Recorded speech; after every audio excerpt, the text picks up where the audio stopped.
So, sa umpisa, right mindset. Bakit kayo nag-low carb? Hindi dapat pinilit. Kaya pagka may mga patient ako, hatak-hatak ng anak, ng asawa, no? Dapat gusto ng patient. Kasi kahit na anong gawin naming lifestyle change, kung deep inside themselves, hindi sila okay. Yes, mahirap. Hindi aayos. Kaya isang number one na gagawin ninyo, yung mga naglo-low carb, at gusto nyo mahatak ang family ninyo, it should begin with yourself. Kailan nakikita sa inyo? Pag hindi nakikita sa inyo, ang hirap sumunod. Kailangan may nakikita sa inyo, uy, tinanggal na ng doktor ko yung gamot ko Ba, kung yung partner nyo mayroon pa rin gamot, ba, mukhang ako na lang yata ang pabigat Ako na lang ginagastosan ng gamot. So, mag-iisip sila. At isa pang advice ko, tip, para doon sa mga kapamilya kasama sa bahay, i-on nyo yung videos ko, i-connect nyo sa TV, habang kumakain, lakasan nyo yung volume. Unconsciously, naririnig yan, kakain. Pwede siguro yun.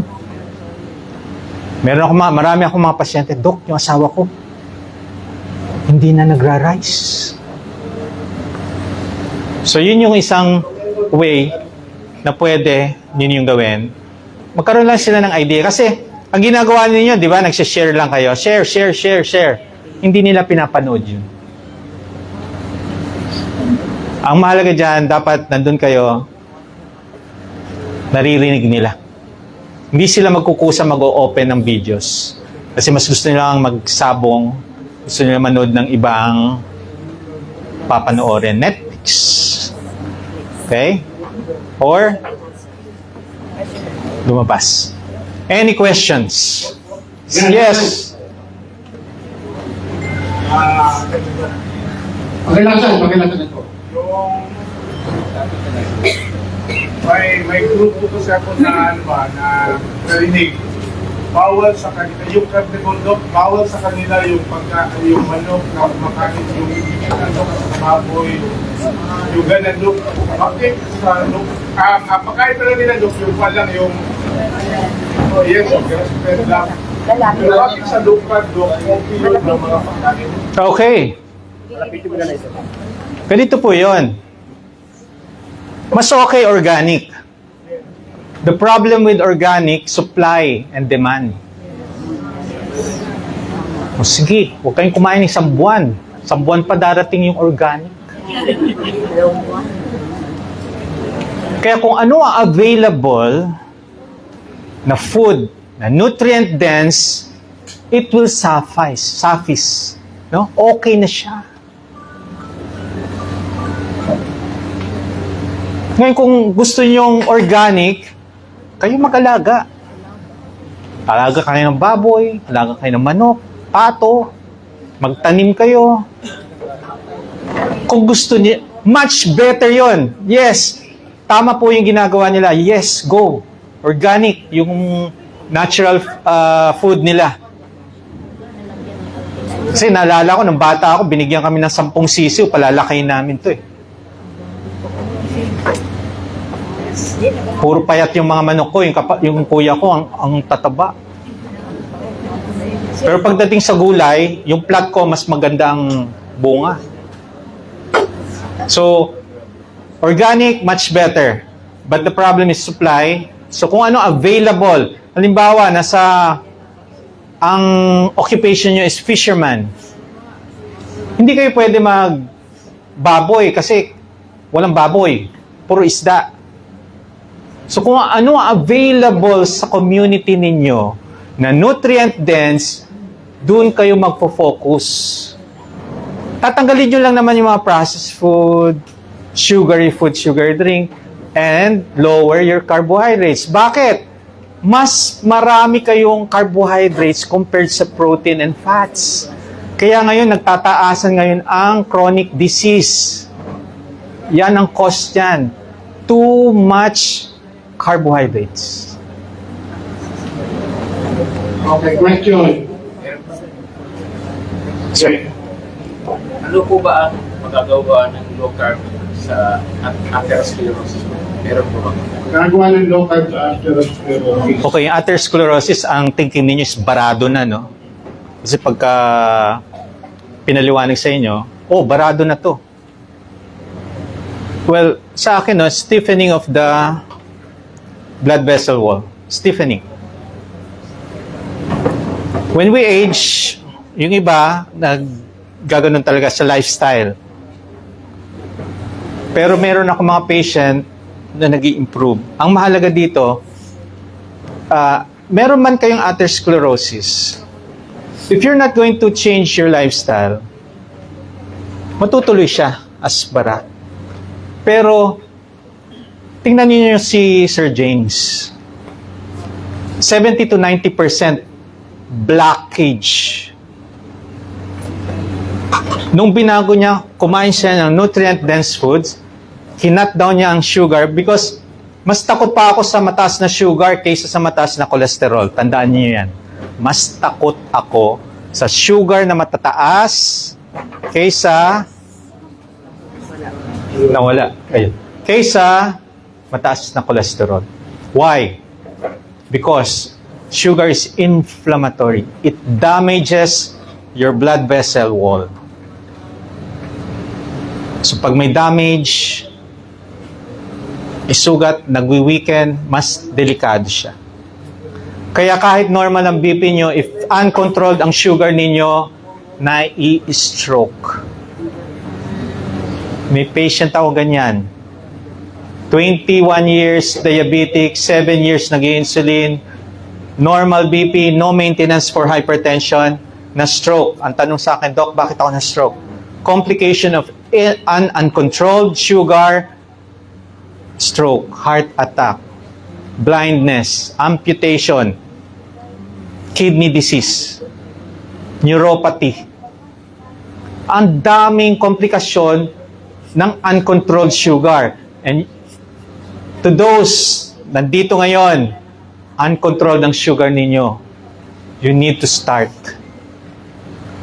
Kasi hindi nyo alam, pag mataas ang sugar ninyo, minute damage, konti-konti lang damage, pero after 5 years, 10 years, 20 years, yung maliliit na damage, ang laki. Kaya nagugulat na lang kayo. Mas maraming na-stroke. Pansin niyo pagka Christmas, fiesta, birthday, pag may mga handaan, may kainan, ang daming na-stroke or na-heart attack. Bakit? Bakit kaya? Sharon pa, no? Nagsha-Sharon. Continuous eating pagdating sa bahay. Lalo na pag favorite, nag-hoard, nag-i-stock. Number 1 ko natutunan, never stock. Kasi instead of 3 times a week consuming these inflammatory foods, nagiging daily consume. Kaya ang isang tip, kung makapag-cheat kayo, si Kuya James nag-cheat. Birthday nyo, well, syempre, birthday niya eh. So nakapag-cheat. Pero the next day, balik ulit siya. Pero pagka nag-stock kayo, hanggat hindi naubos, araw-araw, cheat.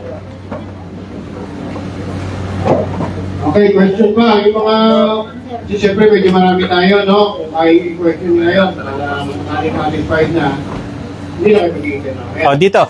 Okay? Yes, ma'am. Dok, sa ngayon, mayroon akong gallstone. Gallstone. Okay. 0.9 cm or 9 cm ba yun? 0.9 centimeter. 0.9 Yes.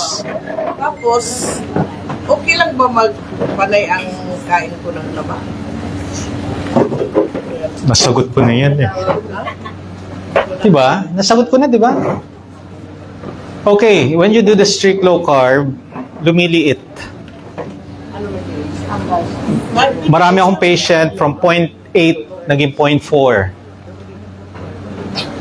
Strict low carb, nag-exercise. Advisable pa, operado. Okay, pagka in pain, surgery.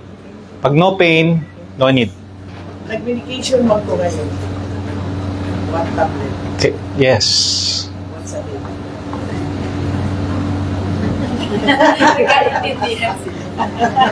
Yes, ma'am. Ano po, yung asawa ko po, wala na siyang gallbladder. Tapos, ngayon, nagsasuffer siya ng kidney problem. Pwede ba din yung mag-program?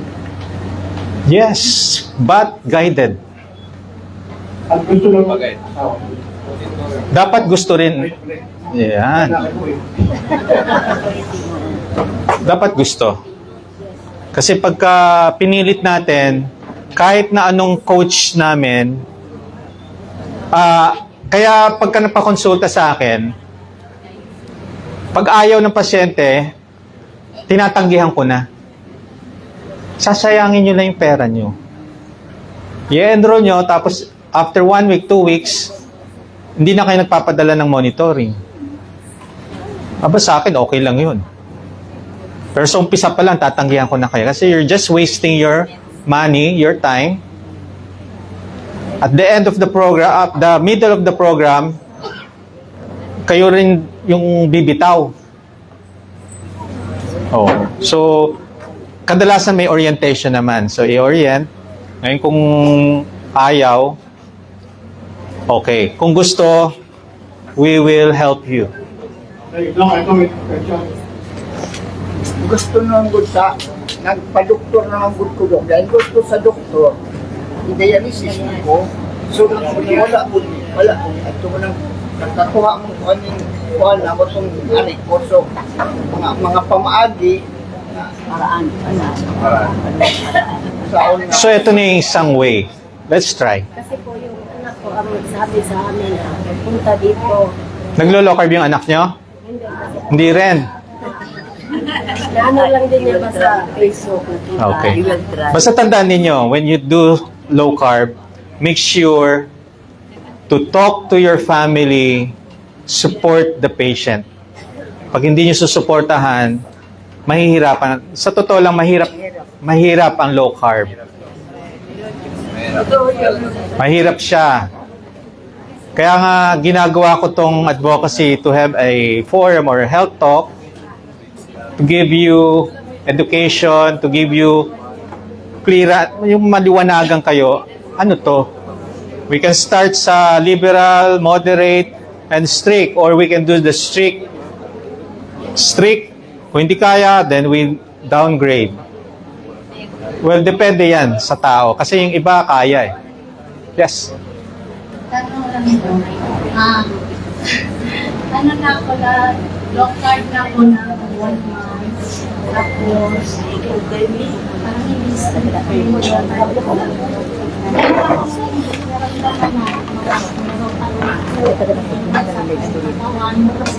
nung nagtong 1 month ako, balik, nawala siya.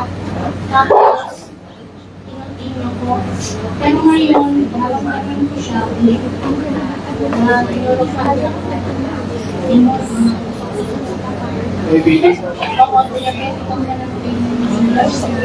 Tapos, Ilang years diabetic? 10 years, 1 decade. Nag-insulin? tapos wala ko guys. Ayun. Tapos lagi masakit ang ano ko, kaya ako. Pero kaya Sciatica.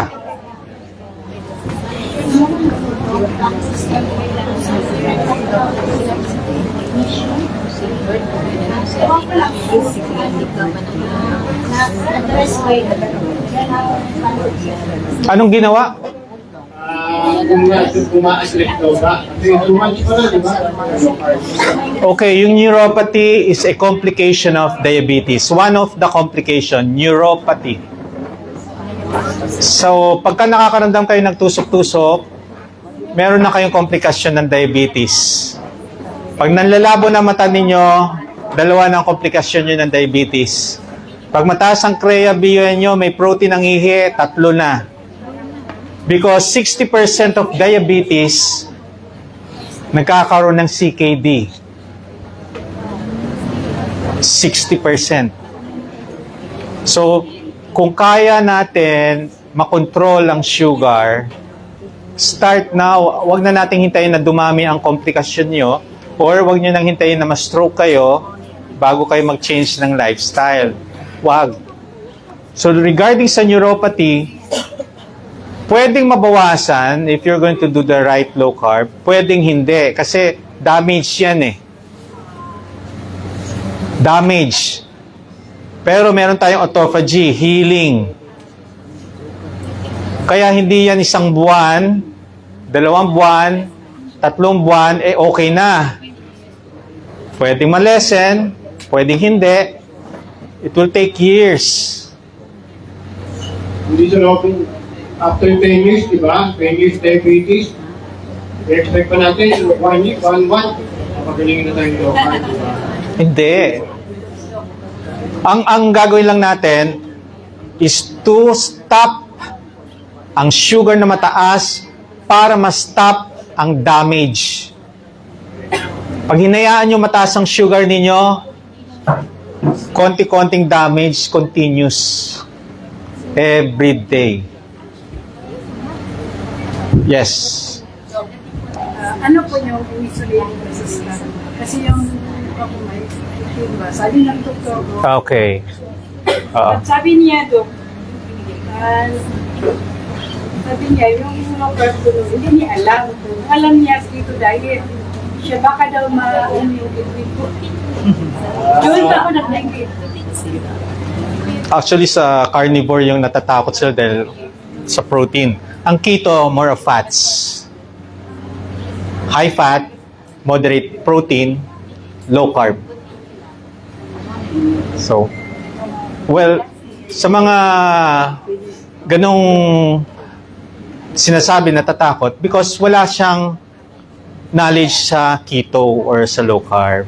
Understandable po. Naintindihan ko po yan. Kaya nga, when you're doing the low carb, go to a physician that practices low carb. If not, be ready na i-stop ka nila. Kasi ang ano nila, kahit ako noon, di ko pa alam ang low carb. Carbohydrates, kailangan. Takot ako sa taba. Protein sa sobra, kidney. Iba nung napag-aralan ko siya. Iba nung nagagawa ko siya. Iba nung nag-handle ako ng patient na may kidney problem, may diabetes, hypertension. Nung nag-monitor ako, iba na rin. So, mas nakikita ko ang improvement ng isang patient when they do low carb compared sa high carb. Ano daw, Doc, yung insulin resistant?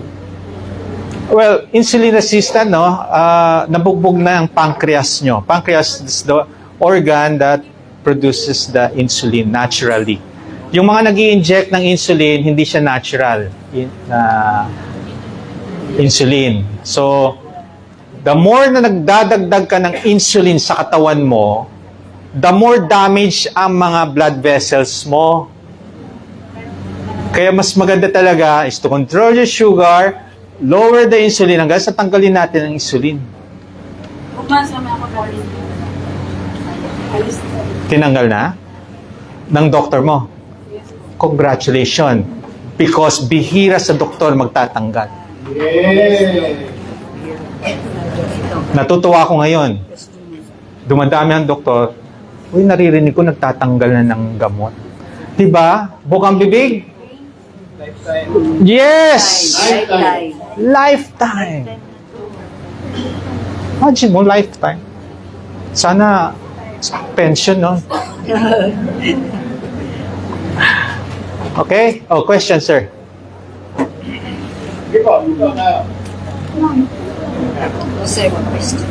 Lahat ng mga paulit-ulit na tanong, sigurado hindi na kayo magpapakonsulta mamaya.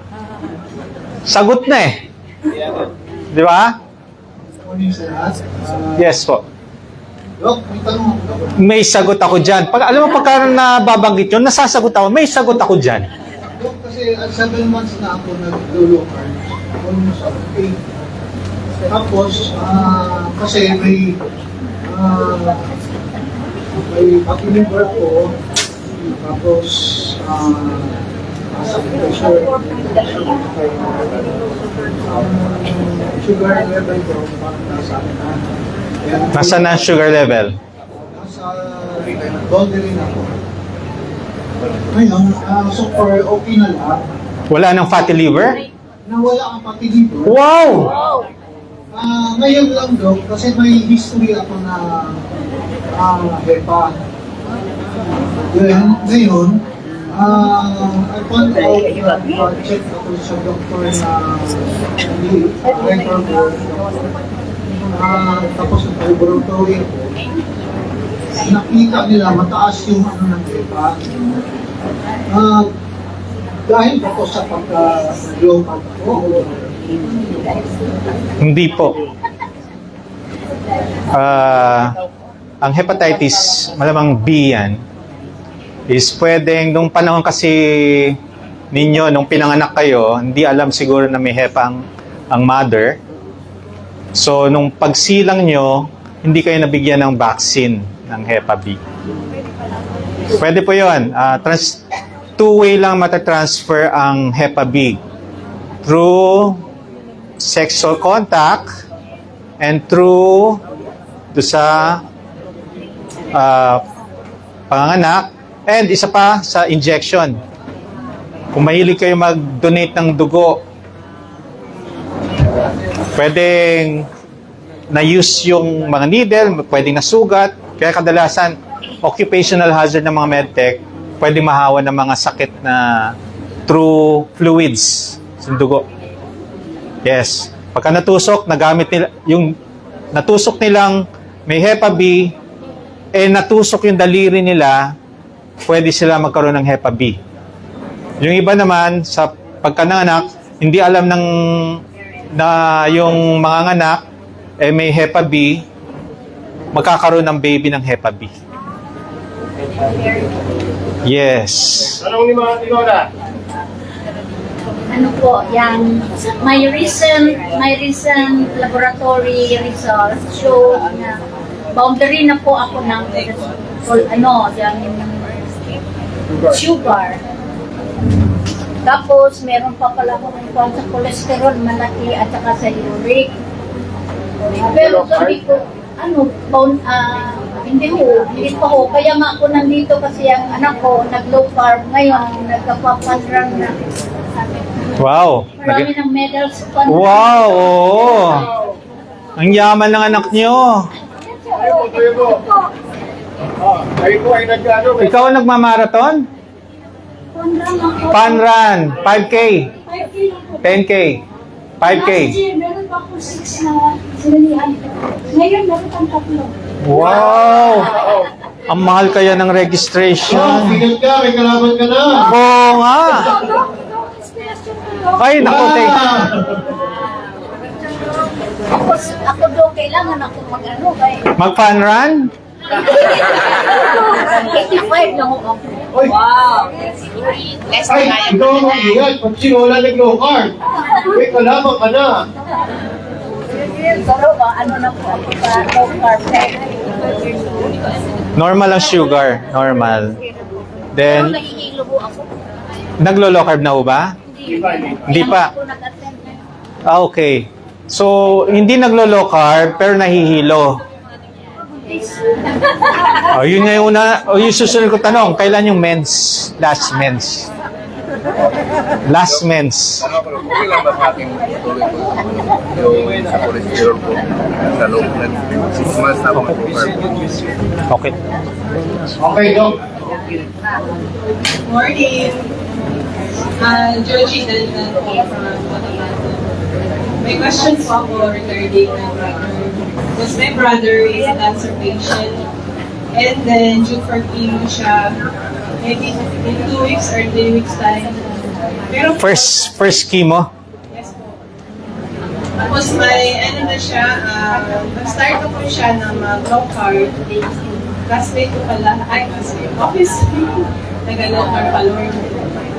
Tapos, Ilang weeks na naglo-low carb? 2 months, 3 months siya. Kaya na. Yes po, pero ang problema ko po kasi ang cancer, ang type ng cancer niya is tongue. Hindi siya pwede makakain. Ang sa perit tube siya. Ang problema po kasi baka may freeze ba doon sa tube. Paano siya i-flush? Kung fat and protein yung papakain. Nakaka-flash po yun. Katulad ng pressure cooker, blender. Yes po, pero baka may maiwan ba, ma-clog siya. Hindi. Hindi. Malaki yan. Kunti lang, ganito kalaki ang tube.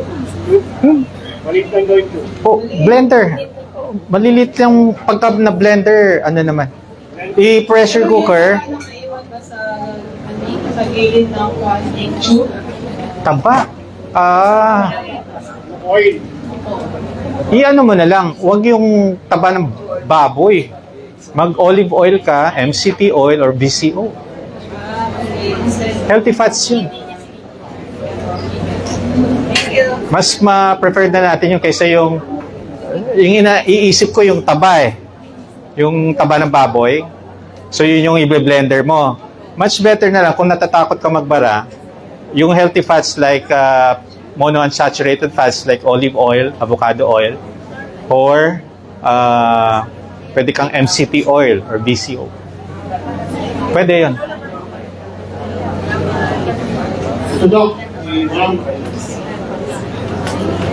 Okay, sabi ng doktor, bawal ko yung egg tsaka chicken sa mayoma tsaka tumor.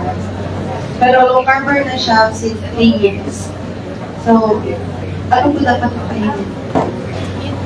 Bawal mo daw kasi yung egg tsaka Favorite mo ang egg and chicken? chicken. Yun po pala yung Favorite mo ba yan?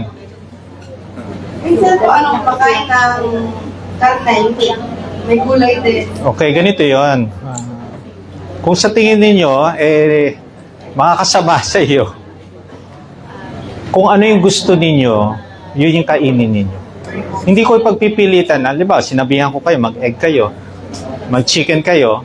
Habang kinakain nyo egg, nasa isipan nyo, lumalalang sakit mo. Nasa puso mo, kinakabahan ka, habang kumakain ka ng itlog at saka ng manok, hindi kaya lalala yung mayoma ko? Hindi kaya lalala? Cortisol tumataas. Cortisol tumataas. Stress. So kung yan ang isip nyo, tanggalin natin ang stress. So pwede naman kayo mabuhay na walang itlog. Although egg is very nutritious. So kung may stress kayo dahil kakain kayo ng manok at saka egg, wag na. Mabubuhay ka naman kahit walang chicken and egg. Pwedeng fish, pwedeng pork, pwedeng beef. Aba, mas gusto ng mga low carber, beef and pork. Ayaw nga nila yung chicken. Kasi mas busog pag pork and beef. Hindi kayo nagugutom. Pag chicken, nagugutom agad. So, yan ang tatandaan ninyo. Sa low carb, nutrient dense, hindi ko sinabing egg and chicken lang. Nutrient dense food. So, kung sa tingin nyo, ang baboy yung iba nga, hindi ko pinipilit kumain ng mga matataba. Kahit na anong explanation ko dito takot pa rin kayo Tama? matatagalan pa bago kayo maging comfortable sa taba. Because ilang decades na palagi yan ang bukang bibig, pag kumain ng taba, stroke. So kung nagkokos ng stress sa inyo yan, kaya kainin eh, may stress pala kayo eh. There are other nutrient-dense food. There are others that you can consume. Kaya nga sabi ko sa inyo, pag nag-lifestyle change kayo, mag-consult muna kayo. Para hindi kayo natatakot. Yung iba, takot na takot eh. Ay, ang pagkatakot, yung stress level to the roof, lalo na kung may anxiety. Oy, grabe. Baka hindi doon sa taba na stroke, sa anxiety na stroke.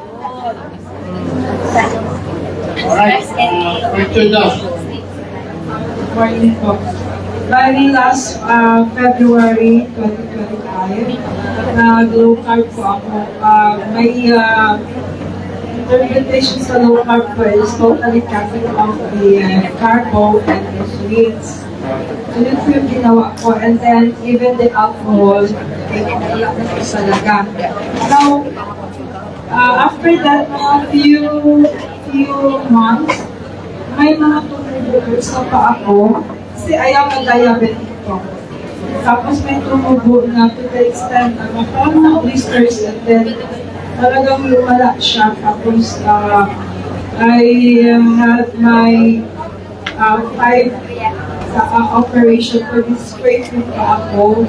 And then somebody told me na baka daw dahil nabigla yung aking katawan, may body system for cutting off the carbo. So yun po yung itatanong ko kung medyo nalaman po kayo sa Low carb. Okay. Doon sa sagot nun, nagsugat ang paa. Pagka nagsugat ang paa, it's either bacterial infection. So bakit nagkakaroon ng bacterial infection? Bagsak ang immune system nyo. So ano ba nagkakos ng pagbagsak ng immune system? Uncontrolled sugar. So ang question nga doon eh, controlled na ba ang sugar? Controlled na ang sugar? Okay. So controlled na sugar, bakit bumagsak pa rin ang immune system? Nagpupuyat? Oh, yan, nagpupuyat. Clean low carb, Clean low carb pero nagpupuyat. So another na nagpapababa ng immune system, lack of sleep. So bumabagsak din ang immune system, prone to infection. Tandaan niyo, ang low carb is food. Addresses inflammation. So, pag nag-low carb kayo, yung iba, hindi nagugutom, hindi kumakain. Papayat ng papayat, pag nag-underweight kayo, bumabagsak din ang immune system. Underweight. You need to gain weight. Kailangan. Okay? So, kino-correct. Kaya nga, you need consultation to address that.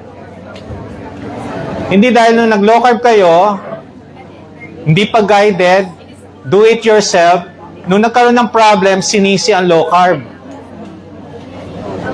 Baka wala pang baseline lab noon bago nag-start ng low carb.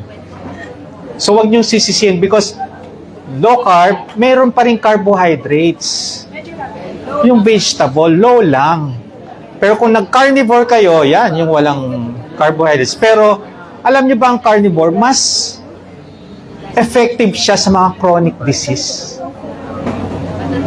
Mas mahirap yan kasi makakalungkot. Okay lang yon. Okay.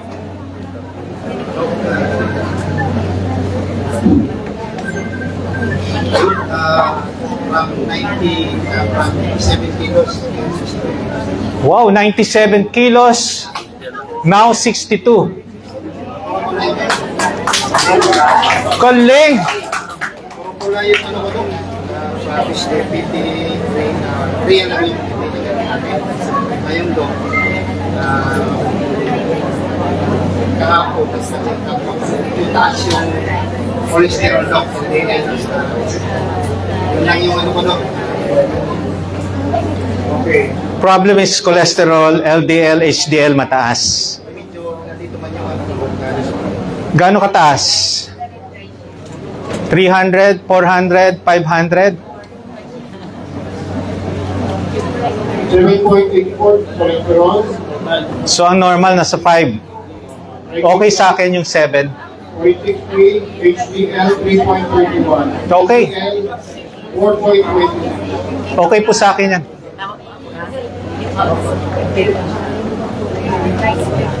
Okay sa akin yung yung 7.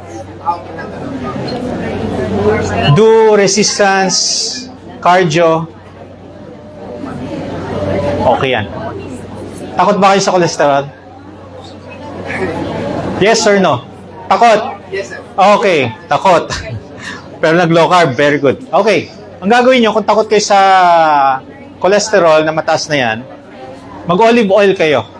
Instead, kung MCT or BCO, olive oil ang i-take nyo. 1 tablespoon 3 times a day. It will lower your LDL and cholesterol. Iaangat pa niya lalo yung HDL, which is yun ang gusto natin. So, magpo-focus kayo sa monounsaturated fats. Yung 7 milligram po tayo. Total cholesterol yung 7. Okay lang yun sa akin. Sa akin, okay lang. Up to 400. I'm doing low carb last year, November. By October, nagpa-laboratory ko, Doc.